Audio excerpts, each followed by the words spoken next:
राधे राधे, जय श्री कृष्णा।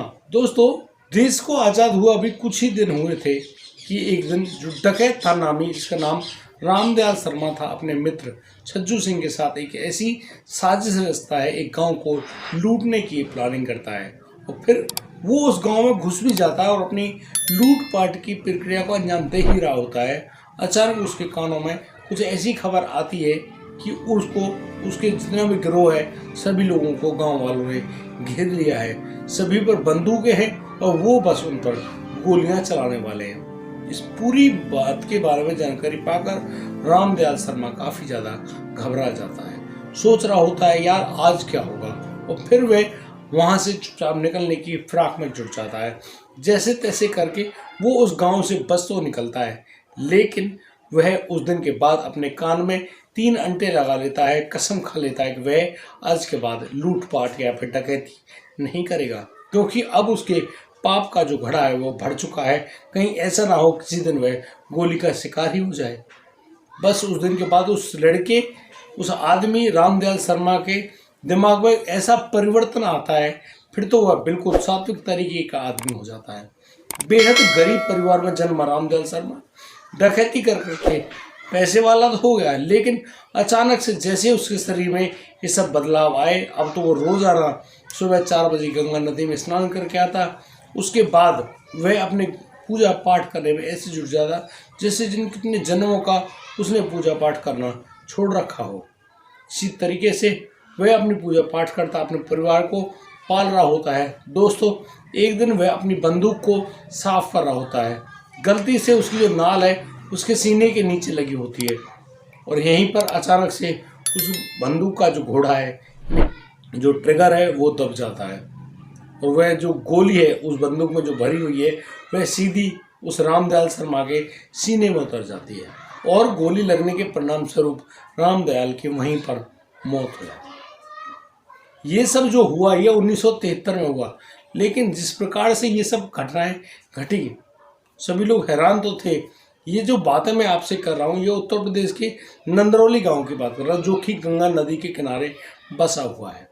और इसी गांव में जब इस प्रकार से ये मामला हुआ, ज़्यादा हाईलाइट तो यूँ नहीं हुआ क्योंकि सोशल मीडिया का इतना ज़्यादा चाल चलन नहीं था, कहानी बिल्कुल आई गई हो गई।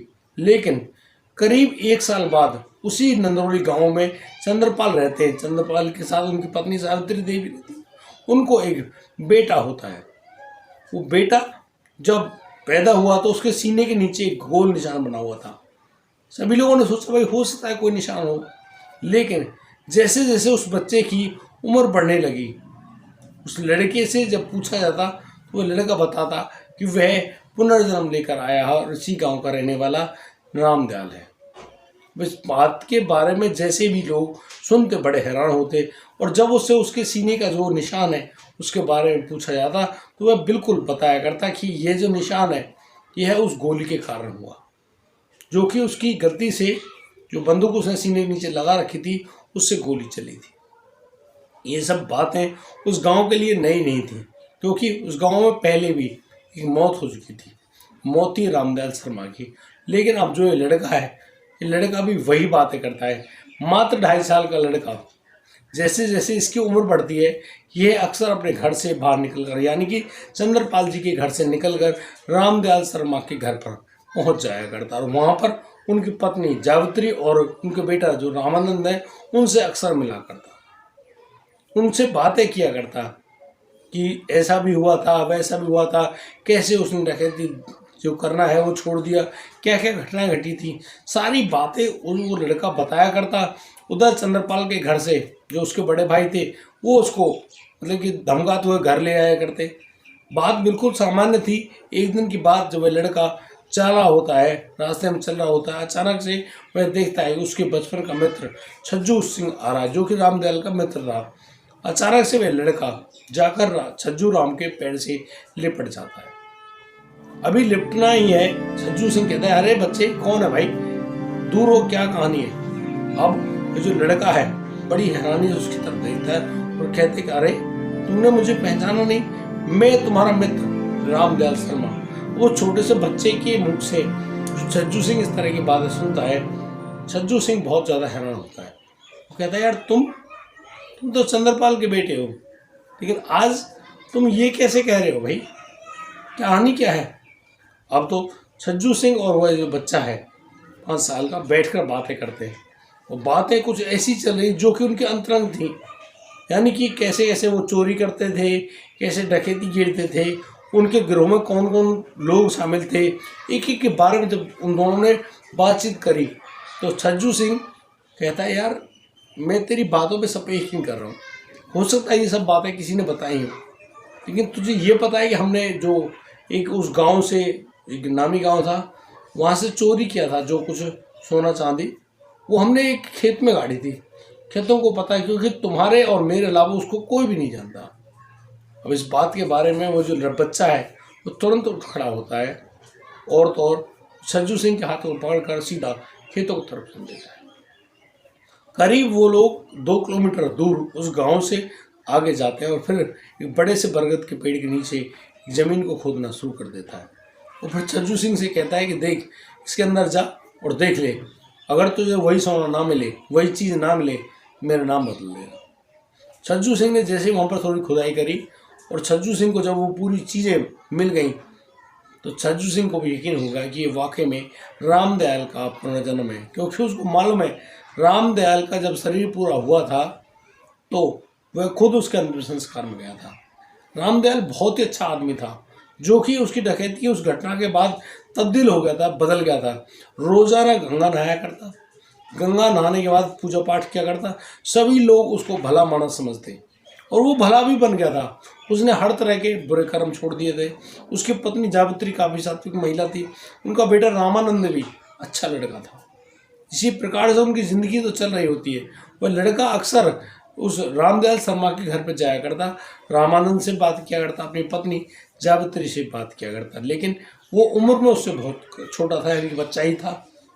अब यहाँ पर जो बात आती है, वही चंद्रपाल से जिसके घर में वह बच्चा पैदा हुआ, क्या उसके बारे में जानकारी थी या उनका कोई मिलना जुलना था? ऐसा बिल्कुल भी नहीं है। जो चंद्रपाल है उसका रामदयाल शर्मा से दूर दूर तक कोई रिश्ता नाता नहीं था। वो रहने वाले तो एक ही गांव के थे, लेकिन अक्सर ऐसी घटनाएं होती रही हैं कि एक ही गांव का मरने वाला व्यक्ति उसी गांव में पैदा हो, वो कहीं दूसरी जगह पैदा हो सकता है, लेकिन नहीं। रामदयाल शर्मा के केस में वह लड़का वहीं पर पैदा हुआ, उसी गांव में। उसने अपने दाहिनी तरफ की जो सीने में जो घाव का निशान था, छोटा सा गोल निशान था, उसके बारे में तो बता दिया, लेकिन उसके बाईं तरफ जो चेस्ट में निशान था उसके बारे में वह बताता है तो वो बड़ी ही हैरत अंगेज घटना है।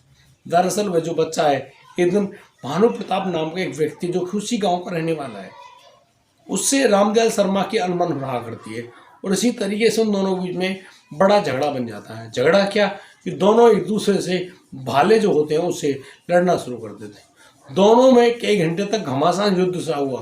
भानु प्रताप उस भाले को उस व्यक्ति रामदयाल शर्मा के सीने में मतलब कि चोट पहुंचा पाया।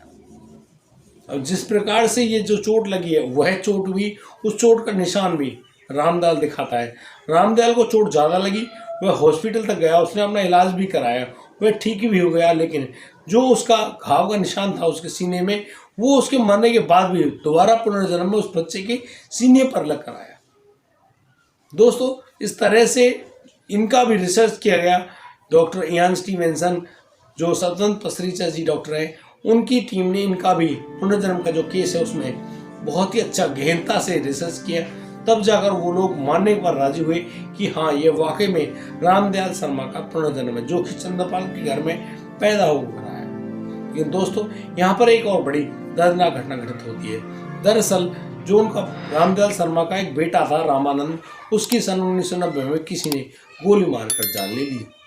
इतनी बात पर जैसे ही उसको मालूम चला कि यहाँ से करीब 25 किलोमीटर दूर एक जो थाना है, थाने में उस लड़के की लाश रखी है, तो रात को ही वह जो बच्चा है वह पैदल पैदल उस 25 किलोमीटर के लिए निकल गया और फिर उस लड़के रामानंद को भी देख कर आया। जिस प्रकार से वो उस रामानंद से मिल रहा है, उसे फुट फुट कर रोने लगता है। उसे देखकर वह फुट फुट कर रोने लगता है, बड़ा ही हैरान होता है, दुखी होता है और कह रहा होता है कि बेटा तूने ऐसा क्या कर दिया? अरे बुरे कर्म तो मैंने किए, मैं ही पाऊंगा ना, तेरे साथ किसी की ऐसी दुश्मनी क्या थी? लेकिन वो कहानी तो कुछ अलग ही है, उसके बारे में हम ज़्यादा बात नहीं करेंगे। लेकिन जिस प्रकार से उस लड़के मात्र 16 साल का वह लड़का, लेकिन उसमें जिस प्रकार से निडरता थी वह किसी से भी नहीं डरता था, बिल्कुल हूबहू रामदयाल शर्मा जैसा।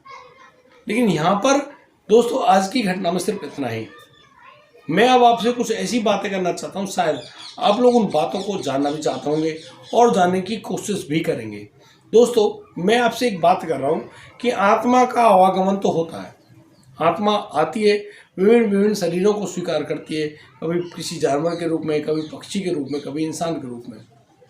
लेकिन क्या आपने ऐसा भी सुना है कि ये जो पुनर्जन्म होता है या पूर्व जन्म में की गई जो भी घटनाएं घटित होती हैं वो पुनर्जन्म में भी आती हैं? क्या वो शरीर का भी पुनर्जन्म होता है क्या, या फिर कुछ कहानी अलग है?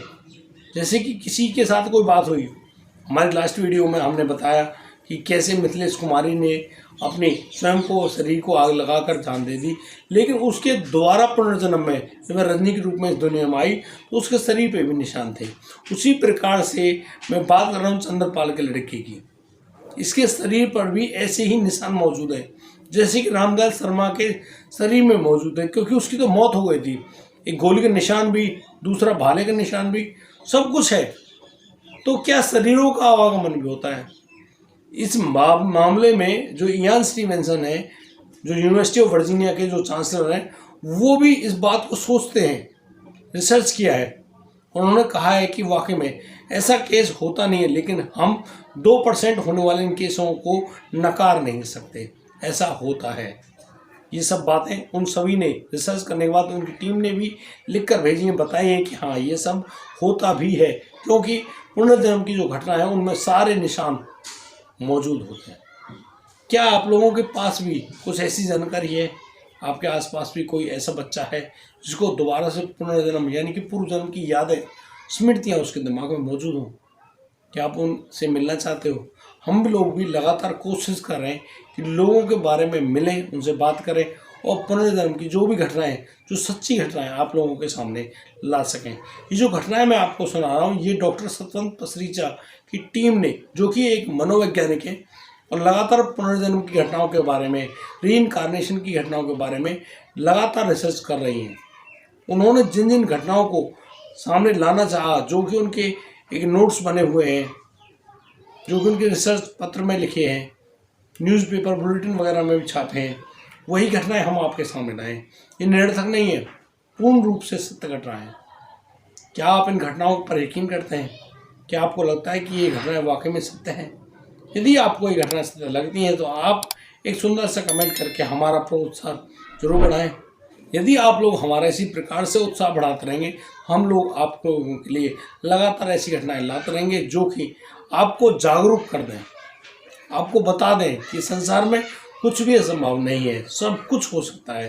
लेकिन मेरे मानने में इन घटनाओं के बारे में सिर्फ और सिर्फ एक बात है, जो कि उनके जीवन में होने वाला अधूरा कर्म, उसको पूरा करने के लिए वो दोबारा से पुनर्जन्म जरूर लेते हैं। वो दोबारा से इस दुनिया में पैदा होते हैं और फिर अपने द्वारा किया जाने वाला जो कार्य होता है उसको अवश्य पूरा करके जाते हैं। ये बिल्कुल और बिल्कुल सत्य बात है और ऐसा होता भी है। यदि हमारे कोई भी अधूरे कर्म रह गए तो उनको पूरा करने के लिए हमको मौका अवश्य मिलेगा। दोस्तों आज के लिए सिर्फ इतना ही। अब दीजिए मुझे इजाज़त, मिलता हूँ कल, लाता हूँ एक और अनोखा मामला। तब तक के लिए आप बढ़िया रहें, बेहतर रहें, अपना और अपने परिवार का बखूबी ख्याल रखते रहें और छोटे बच्चों की जिदों पर ज़्यादा ध्यान ना दें, लेकिन उनके आंतरिक जो भाव है उनको समझने की संपूर्ण कोशिश करें। राधे राधे, जय श्री कृष्ण।